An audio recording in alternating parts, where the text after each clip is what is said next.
우리 요한복음 8장 1절에서 12절 말씀입니다. 오늘의 말씀 우리 8장 11절 먼저 함께 읽도록 하겠습니다. 시작. 대답하되 주여 없나이다. 예수께서 이르시되 나도 너를 정죄하지 아니하노니 가서 다시는 죄를 범하지 말라 하시니라. 아멘. 네, 오늘은 예수님께서 주시는 구원의 메시지, 정죄하지 아니하노라 라는 제목으로 말씀을 전하겠습니다. 자, 오늘 말씀의 배경이 초막절 그 명절 행사 이후에 성전에서 예수님이 말씀을 전하시는 장면이 되겠습니다. 그 초막절날 이 마지막 날에 있었던 너무나 놀라운 우리 주님의 선포가 있었죠. 뭐냐면 생수의 강이 흘러나리라. 성령이 강림하신다는 그런 예고의 말씀을 해주신 겁니다. 성령이 이제 이 땅에 충만하게 부어지는 성령 강림에 대해서 예언한 것입니다. 자, 그래서 예수님이 그것을 이루시기 위해 십자가에 죽으시고 부활하시고 그리고 승천하신 이후에 성령을 보내어 주시게 되는 거죠. 그래서 이 성령을 통해서 이제 온 세상 천하 만민 가운데 하나님 아버지가 그리스도 예수 안에서 택하신 모든 자들을 다 불러 모아서 천국 창고에 들이시는 바로 그 추수의 의미가 되겠습니다. 성령의 강림은 추수의 의미가 되겠습니다. 많은 영혼을 다 한 사람도 잃어버리지 않고 다 불러내어서 그들을 이제 영원한 하나님 나라 천국으로 이끌어 가시는 그러한 선언이 바로 이제 초막절 마지막 날 사람들이 막 물을 그 실로암 못에서 떠서 막 이렇게 많은 사람들이 그 물을 뜨고 이렇게 성벽으로 이렇게 가서 물을 뿌리는 행사가 있었죠.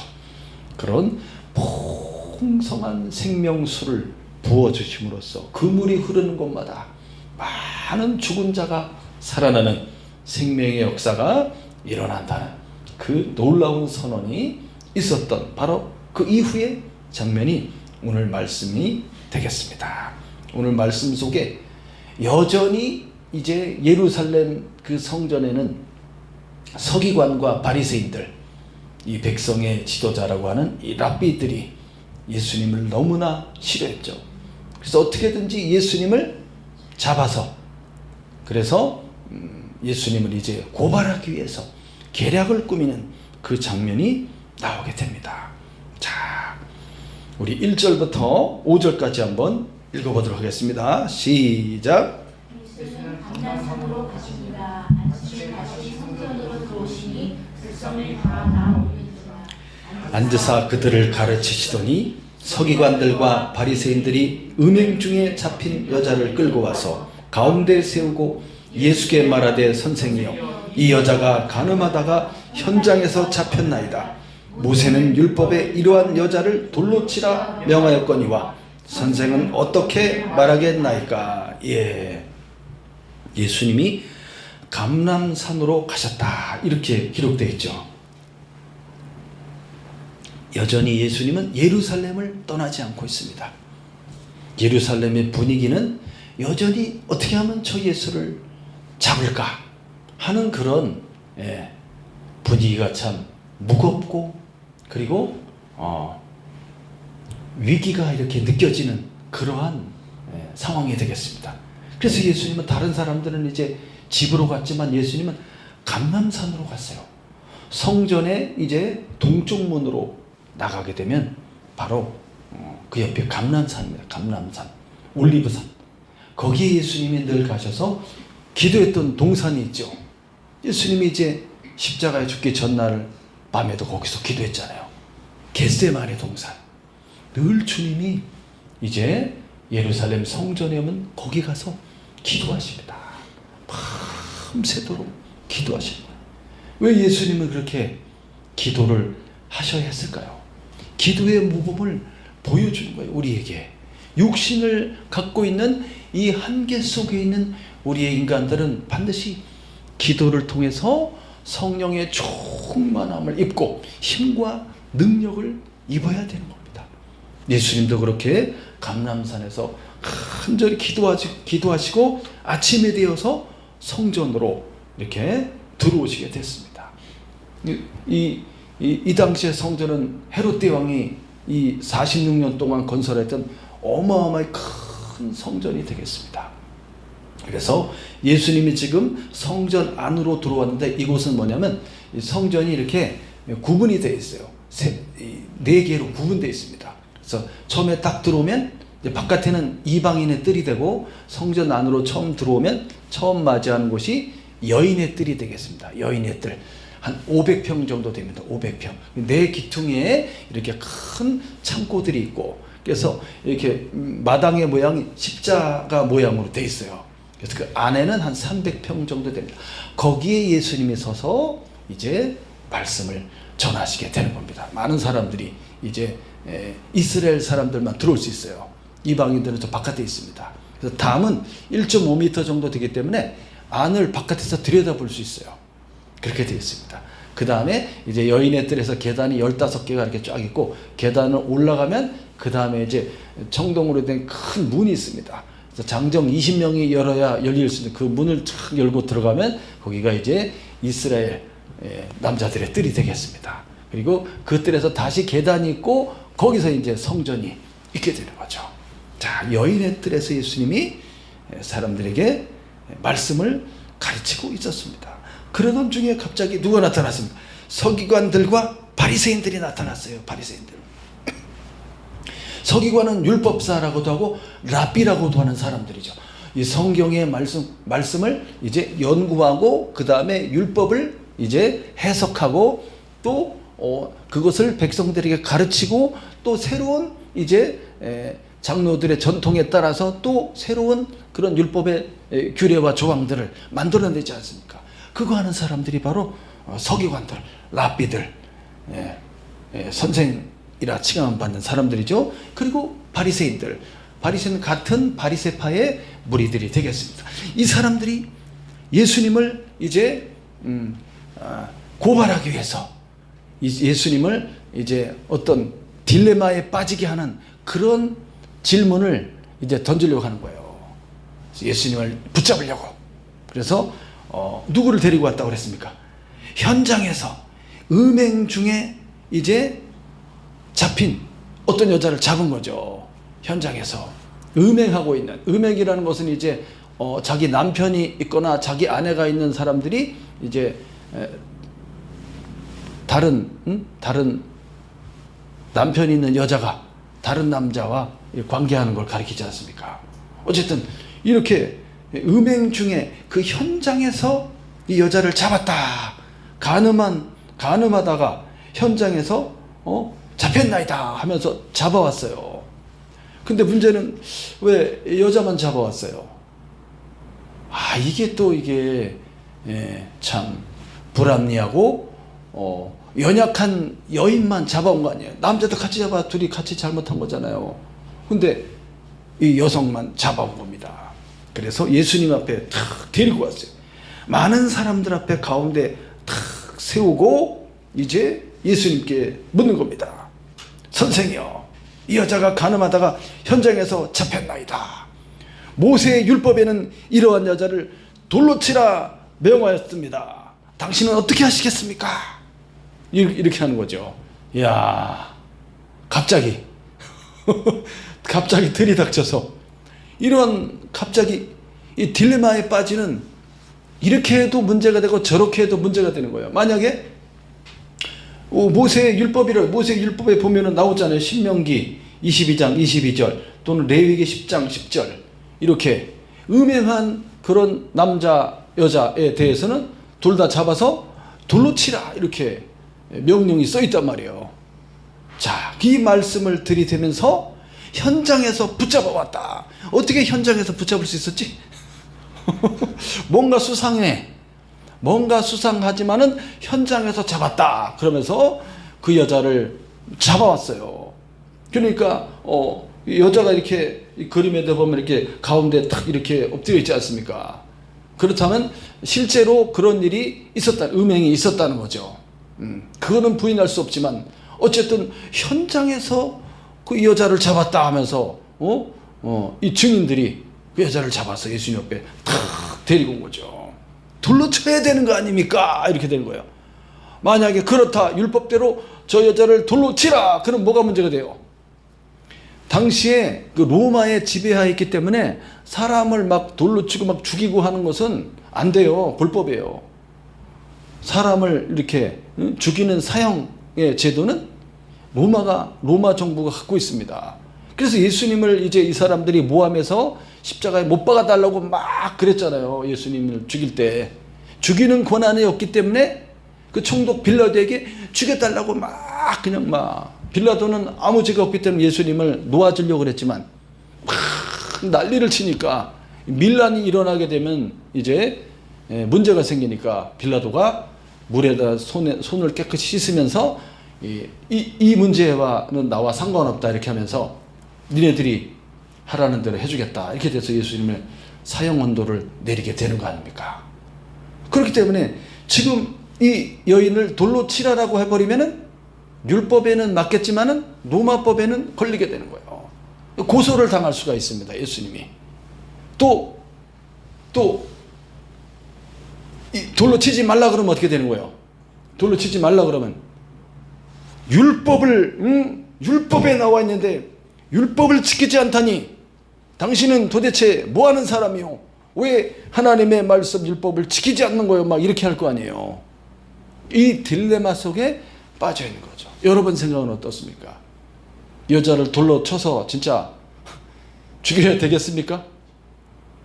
실제로 구약의 율법들이 나와 있는데 거기서 실제로 실행하여서 돌로 친 사건들이 얼마나 있었나요? 거의 그 기록이 거의 없어요. 거의 없어. 저기 그 아골골짜기 그 사건이 있죠. 그 여호수아가 이제 백성들을 데리고 요단강을 건너서 약속의 땅 가나안 땅으로 들어왔을 때 두 번째 아이성 싸움에서 이제 패하게 되지 않습니까? 그렇죠. 그때 이 아간이라는 사람이 그 여리고성 전투에서 몰래 이거 물건을 이렇게 자기가 챙겼잖아요. 그걸로 인해서 이제 그 사람이 이제 하나님의 저주를 받고 백성들에게 의해서 돌에 맞아서 돌무더기가 돼버리게 되죠. 그 한 사람의 잘못으로 인해서 이제 앞으로 이어져 나가야 될 이제 중요한 그 가나안 정복 전쟁에서 초반에 이게 실패하게 되는 그런 그림이 나왔잖아요. 그래서 하나님의 저주가 임하여서 아간이 돌 맞아 죽는 그런 일이 있었죠. 그거 말고는 특별히 뭐 기록된 걸 보지를 못했어요. 어쨌든 하나님의 법은 돌로 치라는 법이 있지만 하나님께서 주시는 그 율법의 정신은 뭐였겠어요? 율법의 정신은 야, 이 정도로 하나님이 싫어하는 그런 죄악들이라는 거, 이런 것들이. 그래서 자신을 먼저 돌아봐야 되는 거야. 남을 막 비난하고 정죄하고 막 남의 허물을 들춰내고 뭐 이렇게 막 해서 남을 공격하고 이렇게 할 것이 아니라 자기 자신부터 돌아봐야 되는 거야. 돌아봐야 돼. 자, 이런 상황에서 예수님이 어떻게 하시는지 한번 읽어보겠습니다. 6절부터 9절까지 시작. 그들이 이렇게 말하면 고발할 조건을 얻고자 하여 예수를 시험함이로라. 예수께서 몸을 굽히사 손가락으로 땅에 쓰시니 그들이 묻기를 마지 아니하는지라. 이에 일어나 이르시되 너희 중에 죄 없는 자가 먼저 돌로 치라 하시고 다시 몸을 굽혀 손가락으로 땅에 쓰시니 그들이 이 말씀을 듣고 양심의 가책을 느껴 어른으로 시작하여 젊은이까지 하나씩 나가고 오직 예수와 그 가운데 섰는 여자만 남았더라. 예, 고발할 조건을 얻기 위해서 예수님을 시험하는 거예요. 지금 이게 예수님을 시험하는 그런 장면입니다. 자, 이 자체가 벌써 나쁘잖아요. 지금 하고 있는 이 모양새가. 예, 예수님은 어떻게든지 이 곤란에 빠뜨려서 이러지도 저러지도 못하게 해서 그를 탁 얽어매려고 합니다. 이런 식의 다양한 공격들이 있었어요. 이거 말고도 또 있잖아요. 또 있잖아요. 응? 황제에게 가이사에게 세금을 바치는 것이 옳습니까? 옳지 않습니까? 이렇게 그런 거 물어봤잖아요. 꼭 대답하기 힘든 거. 예수님은 이제 지혜로우시기 때문에 그거를 탁 피해서 나가는 거죠. 거기에 걸리지 않고. 그때 예수님이 뭐라고 그랬어요? 동전을 딱 꺼내오라면 동전을 딱 보여주니까 이 동전의 그림이 누구냐 그러니까 동전에 황제의 얼굴이 나와 있어요. 동전에. 그래서 가이사의 것은 가이사에게, 황제의 것은 황제에게, 하나님의 것은 하나님에게 드려라. 이렇게 이야기하면서 그들이 쳐놓은 올무에 걸리지 않고 싹 빠져나가는 거죠. 올무 아세요? 올무? 덫. 그래. 덫을 갖다가 탁 놓으면 이렇게 올가미 이렇게 이 쇠줄로 된 올가미를 딱 동그랗게 걸어놓으면은 이 짐승들이 멧돼지 같은 게 지나가다가 거기 발이 탁 걸리는 거예요. 걸리면 이제 놀라고 팔 딱 뛰면은 어떻게 돼요? 딱 조여져서 발이 딱 묶여요. 그러면 짐승들은 어떻게 해요? 놀라고 발버둥을 치는 게 어떻게 이제 빠져나가려고 막 발 땡기고 막 발버둥을 치면 칠수록 어떻게 됩니까? 더 조여오고 절대 못 빠져나. 한번 딱 걸리면 이게 사람이면 손으로 이렇게 해서 풀면 되지만 짐승은 그게 안 되잖아요. 그러니까 막 밤새도록 이리 뛰고 저리 뛰고 막 피투성이 되고 발버둥 치다가 지쳐갖고 이제 막 점점점 체력이 빠지면서 지쳐서 죽어가는 거죠. 그럼 나중에 올무를 쳐놨던 사냥꾼이 와갖고 아이고 이거 잘 걸렸다 하면서 잡아가지 않습니까? 이런 식의 올무를 다 덫을 쳐놓고 예수님을 잡으려고 그러는 거예요. 그 여자까지 잡으려고 그러는 거예요. 이야, 그것이 나쁘다는 건 나쁘다. 이때 예수님께서 6절에 보니까 몸을 굽히사 손가락으로 땅에서 바닥에다가 뭐라고 쓰셨어? 바닥에다가 뭐라고 썼을까요? 뭔가를 썼어요. 자, 이렇게 사람들은 둘러쌌고 누구를 중심으로? 이 바리새인과 서기관들을 중심으로 쫙 둘러싸져 있습니다. 여인은 가운데 있고 예수님은 그 옆에서 뭔가를 쫙 씁니다. 사람들이 그 쓰는 것을 보고 있죠. 보고 있어요. 쫙. 뭐라고 썼을까요? 그리고 나서 이렇게 일어나서 예수님이 이야기합니다. 너희 중에 죄 없는 자가 먼저 돌로 쳐라. 죄 없는 자가 먼저 돌로 쳐라. 뭐라고 쓰시고 그 다음에 일어나서 말씀한 거예요. 죄 없는 자가 먼저 돌로 쳐라. 죄 없는 사람 있을까요? 그래도 이 사람들은 어떻게든지 예수님을 붙잡으려고 오기 때문에 죄가 없다고 항상, 원래 이 바리새인들은 자기는 죄가 없다고 생각하는 사람이에요. 누구는 죄 있어요? 자기는 죄가 없고 남은 죄가 있지. 딴 사람들은 다 죄가 있어. 다 죄가 있고 정확하게 율법의 조항을 탁탁 들이대는 몇 장 몇 절 이러면서 딱딱 들이대면서 그 다음에 그 탈무드에 뭐 어디 몇 권에 몇 페이지에 몇 절에 그거 하면서 이렇게 남은 지적하죠. 자기 눈에 뭐가 있어요? 들보가 들보. 큰 기둥, 이런 기둥 같은 게 자기 눈에 들어있는데 남의 눈에 뭘 빼라고 그러는 거야 자꾸. 야, 네 눈에 티가 있다. 빼라. 왜 그러고 다니니? 왜 그렇게 사니? 그래서 되겠어? 언제까지 할 거야? 언제 갚을 거야? 이러면서 계속 남의 허물을 들춰내는 거죠. 이게 바리새인입니다. 그래서 위선자라, 위선자. 제일 나쁜 게 위선자예요, 위선자. 잘못했으면 잘못했다고 말해야 돼요. 사과하고 잘못했습니다. 제가 다시는 안 그러겠습니다. 이렇게 하면서 자기 죄를 고백하고 그리고 용서를 구하고, 이게 바른 건데 항상 자기는 죄가 없다고 생각하는 거야. 나는 항상 의롭다고 생각하지. 항상 의롭다 생각하고. 그들에게 뭐가 없기 때문에 그래요. 뭐가 없기 때문에. 하나님에 대한 하나님 아버지. 하나님 아버지를 믿고 안다고 하지만 하나님 아버지에 대한 바른 지식이 그 안에 없기 때문에 그래요. 없기 때문에. 그러니까 늘 자기는 옳다라고 생각하고 남은 다 잘못됐다고 생각하는 거지. 항상 자기를 항상 위에다 올려놔니다. 위에 올려놔요. 그래서 잔치 자리에 가도 이 바리새인들은 어디에 앉는다고 그랬어요? 잔치 자리에 가서도 항상 제일 높은 자리에 탁 이렇게 자리가 이렇게 있으면 여기 앉는 거죠. 여기에 딱 앉아서 가장 높은 자리 상석에 탁 앉아서 이제 탁 이렇게, 그럼 누가 새로운 사람이 들어오면 딱 일어나지 않고 딱 앉아서 인사만 이렇게 받으려고 하는 그런 습성을 갖고 있죠. 남은 항상 잘못됐다 이렇게 하는 거예요. 죄 없는 자가 먼저 돌로 치라 말해도 이 사람들은 죄가 없다고 생각하기 때문에 어때요? 양심을 탁 이렇게 덮어놓고 뭔가로 덮어놓고 항상 죄가 없다고 이렇게 항상 의로운 척을 떳떳하게 무슨 소리 하는 거야? 이렇게 하고 있는 거죠. 내가 먼저 칠까? 이렇게 하고 있는 거예요. 그래서 예수님이 다시 8절에 보면 다시 몸을 굽혀 손가락으로 땅에 쓰시니 또 썼어. 또 이 정도 얘기했는데도 이 자들이 어떤 액션을 취하지 않고 있으니까 예수님이 또 쓰는 거예요. 뭐라고 썼을까요? 저는 생각해 봤어요. 뭐라고 썼을까?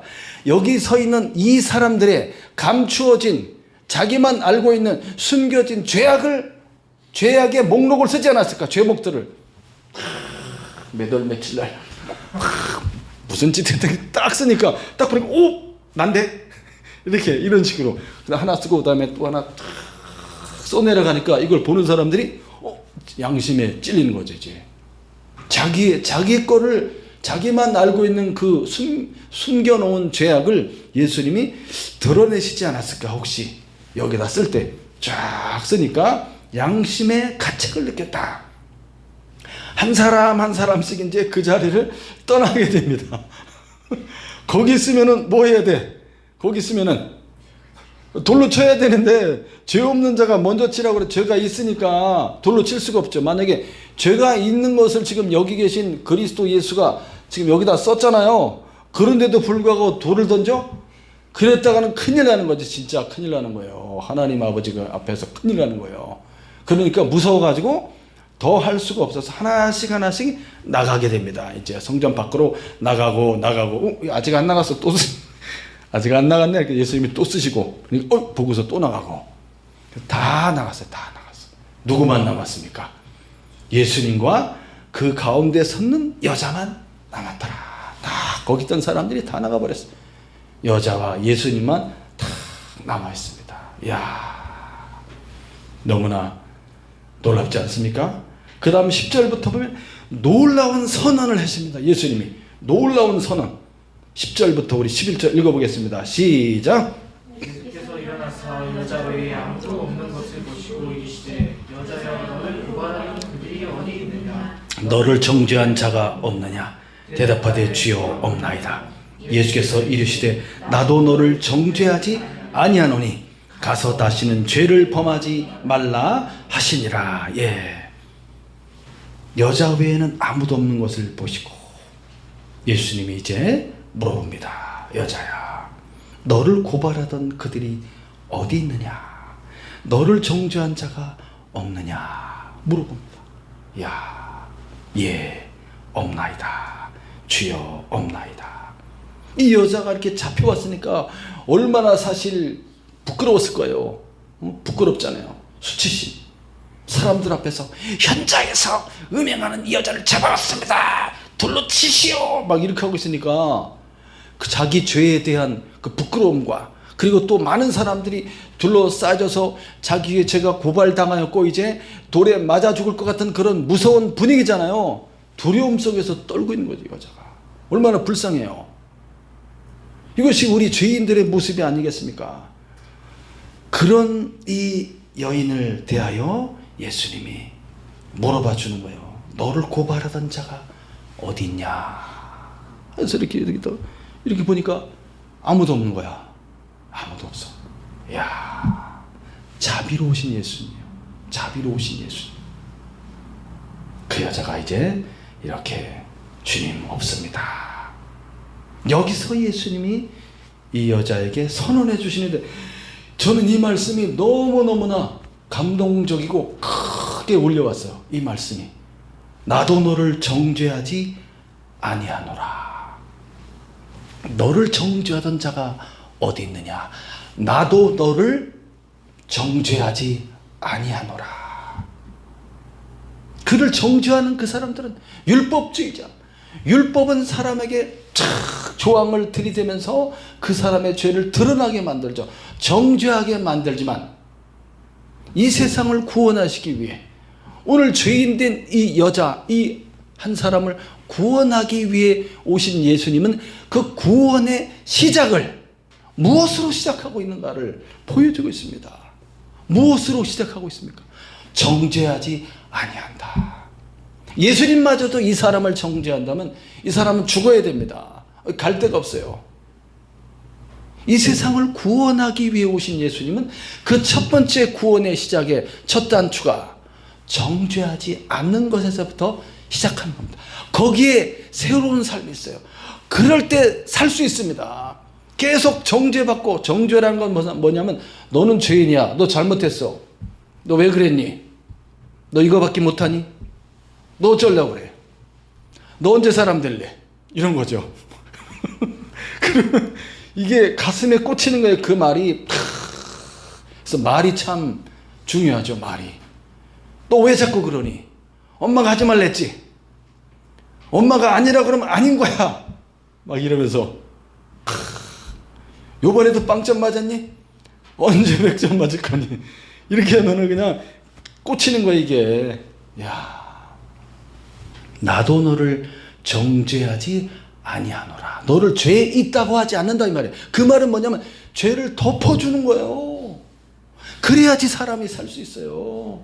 나의 잘못과 나의 허물과 나의 연약함과 나를 참 드러내고 싶지 않은 그런 부족함이 있는데 그것을 애써 들춰내면 그 사람은 설 자리를 잃어버립니다. 그걸 덮어주는 거예요. 싹 덮어줘. 정죄하지 아니하고 죄를 덮어주는 거예요. 무엇으로 덮어줘요? 무엇으로 덮어주면 좋겠어요? 옷으로 덮어줘야지. 옷으로 발가벗겨졌잖아요. 지금 여인이 옷으로 덮여주고 가려주고 예수 그리스도의 피의 옷입니다. 이 선악과를 따먹고 나무 뒤에 숨어있는 그 사람들에게 이 하나님 아버지가 어떻게 했어요? 짐승을 잡아서 아무래도 양이나 소겠죠. 잡아서 그 가죽을 벗겨서 그 가죽으로 옷을 만들어서 아담과 하와에게 입혀주지 않습니까? 그 옷이 예수님을 가리키는 거예요. 그리스도의 우리를 대속하신 그 피의 옷을 가리킵니다. 예수님이 우리의 옷이 되는 거예요. 예수님이 덮어주는 거예요. 그 사람을. 죄를 덮어주는 거예요. 거기서부터 시작한다는 거예요. 여기에는 그리스도의 대속이 있습니다. 이제 6개월 후에 예수님은 십자가에 못 박혀 만민을 구원하기 위해 죄인들의 죄를 자기 몸에 다 짊어지고 대신 십자가에 못 박혀 피 흘려 죽게 될 것입니다. 그 고난의 길을 예수님이 마다하지 않으시고 순종하여서 그 길을 가시는 거죠. 그렇기 때문에 거기서 구원의 길이 열리는 거예요. 할렐루야. 그리고 예수님이 부활하시고 제3일에 부활하시고 그리고 40일 동안 함께 계시다 부활을 증언하시고 그리고 승천하시죠. 승천하신 이후에 열흘 후에 그 성령을 보내주시겠다고 한 성령을 생수의 강물과 같이 확 부어주시게 되는 겁니다. 그 선언을 지금 이 여인을 통해서 예수님이 하고 있는 겁니다. 위대한 선언. 나도 너를 정죄하지 아니하노라. 그 사람을 미워하지 않는 거예요. 죄를 미워하지만 그 사람을 미워하지 않는 거예요. 그 사람의 죄를 덮어주고 사하여주고 용서해 줌으로써 이제 다시는 어떻게 하라고? 다시는 죄를 범하지 말라. 이제부터는 그리스도의 길을 가는 겁니다. 죄의 길을 가는 것이 아니라 다시 음행하고 그런 불법한 길로 가는 것이 아니라 그 죄악을 끊어버리고 이러한 은혜로 죄사함을 받은 우리가 그 죄를 끊어버리고 이제는 의의 길을 걸어가야 되는 것이죠. 그 이제 책임과 사명이 순종의 길이 우리에게 놓여져 있는 것입니다. 그 길을 갈 수 있는 그 첫 번째는 반드시 죄 사함이 있어야 한다는 거예요. 할렐루야. 이 은혜를 받은 우리들은 이제 우리들의 형제와 우리들의 이웃과의 관계 속에서 어떻게 하면 되겠습니까? 어떻게 하면 되겠어요?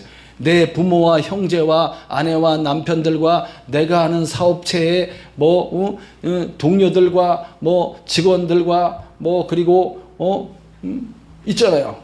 여러 회사에 또는 자기가 일하고 있는 그런 사업터에 만나는 사람들에게 어떤 자세로 우리가 가야 되는 그리스도인들이 남의 허물을 덮어줘야 되는 겁니다. 적극적으로 덮어줘야 돼요.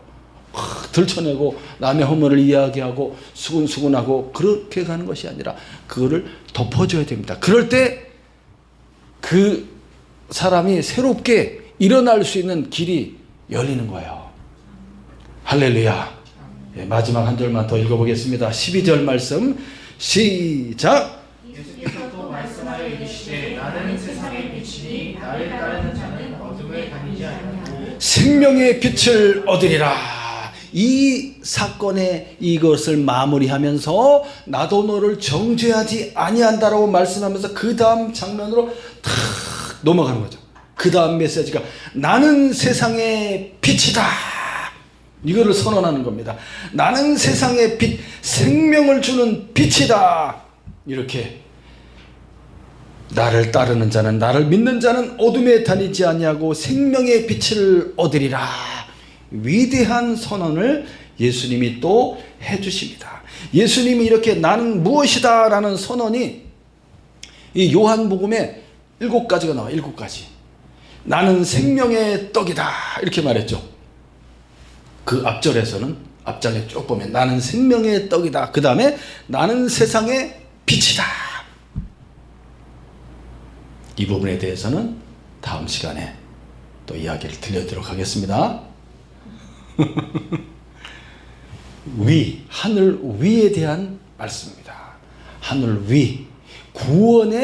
구원의 시작은 정죄하지 아니한다라는 그런 죄사함에서 시작하고 구원의 마지막은 하늘 위에서부터 아래로 비치시는 그 빛이신 하나님의 나라, 하나님의 집, 하나님의 세계로 데리고 들어가는 거예요. 하늘 위에 영원한 하나님의 나라가 있습니다. 그 메시지를 다음 시간에 이어서 전해드리도록 하겠습니다. 오늘 말씀을 맺겠습니다. 초막절 끝에 예수님이 나타나셔서 성령 강림에 대한 예고와 선포를 하심으로써 이제 온 세상을 구원할 그 구원 사역을 이제 성령을 통해서 이루어지게 하시는 겁니다. 성령 강림은 온 세상에 흩어진 하나님이 이제 예비하신 하나님의 백성들, 그들을 다 추수해서 이제 그들을 알곡 창고에 모아들여서 영원한 천국 창고로 이동해가는 그런 구원의 메시지를 이제 주고 계신 겁니다. 그러한 가운데 예수님은 성전을 떠나지 아니하셨고, 그리고 성전에서 예수님을 이제 모함하여서 올무에 덫에 빠뜨려서 예수님을 잡으려고 하는 그 바리새인과 서기관들 무리 속에서 현장에서 잡힌 그런 가늠한 여인을 잡아왔을 때 예수님이 무엇을 선포합니까? 과연 누가 먼저 이 여인에게 돌을 던질 수 있겠느냐? 모든 사람이 다 죄인이에요. 근데 자기 죄를 인정하지 않고 감추어두고 의인인 척하고 있는 것이죠. 예수님은 이제 이 여인에게 어떠한 죄도 묻지 않으십니다. 그 죄를 다 덮어주심으로써 이 여인이 새롭게 일어나서 거룩한 그리스도 주님의 길을 걸어갈 수 있는 시작을 예수님이 이렇게 출발할 수 있도록 도와주시는 거예요. 이것이 바로 구원의 시작입니다. 남을 정죄하는 그런 것에 빠지면 안 돼요. 절대. 이번 한 주간 앞으로 이제 2025년을 우리가 살아갈 거잖아요. 오늘이 마지막 주일이잖아요. 어떤 마음을 가져야 되겠습니까? 그리스도 예수로 말미암아 모든 죄 사함을 받은 우리들이 거룩한 그리스도 의의 길을 달려가는 이 길에서 내가 만나는 형제와 이웃과의 관계 속에 무엇을 하지 마라? 정죄하는 자리에 가지 말라는, 그들의 죄와 허물을 덮어주어라. 그럼으로써 우리 모두가 그리스도의 사람으로서 빛나는 하나님의 아들로서 살아갈 수 있도록 그 길을 가는데 함께하는 그런 여러분들이 되시기를 예수님의 이름으로 축원합니다. 더 이상 죄의 종이 아니고 우리는 하나님의 아들들이, 하나님의 거룩한 아들들. 그래서 그리스도의 시각과 관점으로 남을 대하고 사랑하고 용서하고 허물을 덮어줌으로써 하나님의 의와 기쁨과 구원의 그런 결실이 이루어질 수 있도록 그렇게 달려가시는 여러분 되시기를 예수님의 이름으로 축원합니다. 기도하겠습니다.